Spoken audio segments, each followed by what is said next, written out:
জাহান্নামের আগুন তেজের কেমন হবে? আল্লাহ রাব্বুল আলামিন ফেরেশতাদেরকে বলছে জাহান্নামের আগুন তাপ দাও 1000 বছর।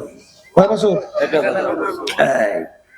1000 বছর তাপ দিতে দিতে আগুন হাত্তা মাররাত, হাদিসের ভিতরে আসছে। আল্লাহ রাসূল সাল্লাল্লাহু আলাইহি ওয়াসাল্লাম বলেন আগুন একেবারে লাল টকটকে হয়ে গেছে। আল্লাহ বলেন এই আগুনে হবে না, আরো তেজ করো। আবার 1000 বছর তেজ করার পরে একেবারে সাদা দবদবে হয়ে গেছে, এই আগুনে হবে না, আরো তেজ করো। আবার 1000 বছর তেজ করার পরে হাত্তা ওয়াদ্দা, আগুন একেবারে কুচকুচে কালো হয়ে গেছে। এখন ওই আগুনটার পাওয়ার কি? আল্লাহ রাব্বুল আলামিন কোরআনুল কারীমের ভিতরে বলে নারুল্লাহিল মুকাদাতুল্লাতী তাত্তালিউ আলাল আফইদা, জাহান্নামের আগুন এমন তেজের হবে শরীরের যে কোনো জায়গায় লাগার সঙ্গে সঙ্গে ওই আগুন যাইয়া কলিজা পর্যন্ত পৌঁছাবে। আল্লাহ আপনি আমাকে আমাদের সবাইকে মাফ করে দেন। আল্লাহ আপনি আমাকে আমাদের সবাইকে মাফ করে দেন। আল্লাহু আকবার। এই তাইলে এখন আমার বাজানদেরকে বলবো, পর্দা আলে মা বোনদেরকে বলবো, এই মুজাহিদ, এই কমিটি আল্লাহর কুতুবের গঠন করছেন কেন? নেকের পাল্লা ভারী কইরা গুনার পাল্লা হালকা নিয়া যেন চিরস্থায়ী শান্তি বেহেশতের ভিতরে যাওয়া যায়, এই তো মূল উদ্দেশ্য। আসতে বলে উদ্দেশ্য এইটা না, উদ্দেশ্য এইটা না। তো উদ্দেশ্য যদি এইটা হয়, এখন বাজানদেরকে বলবো, ও চরমনাই মুজাহিদা, শোনেন, এই নেকের পাল্লা ভারী করার জন্য, গুনার পাল্লার থেকে বাঁচার জন্য, হালকা করার জন্য জিহাদ করা লাগবে। এবার আরো কিছু কাজ করা লাগবে। এর ভিতরে শত্রু আমাদের পিছনে 3 ধরনের। কয় ধরনের? আমাদেরকে নেকের পাল্লা ভারী করতে দেয় না, পিছনে বাধা দেয়। কয় ধরনের শত্রু? আল্লাহ রাব্বুল আলামিন কোরআনুল কারীমের শেষ সূরার ভিতরে বলছেন আল্লাযী ইউওয়াসউইসু ফি সুদুরিন নাস মিনাল জিন্নাতি ওয়ান নাস।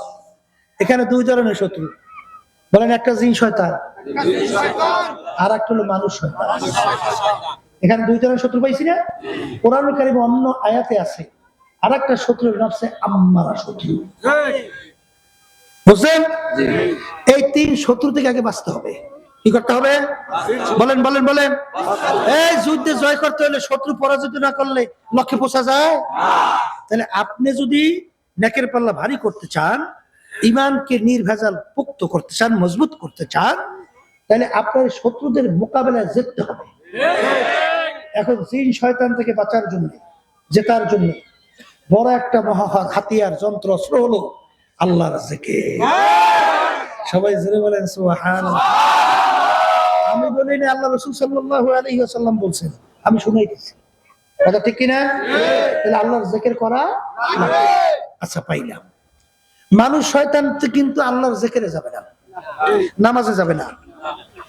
মানুষ শয়তান থেকে বাঁচার জন্য আপনার ভালো সংস্পর্শে যেতে হবে। ওয়াকুনু মা'আস সাদিকিন। এই সাদিকিন বান্দাদের কি হওয়া লাগবে?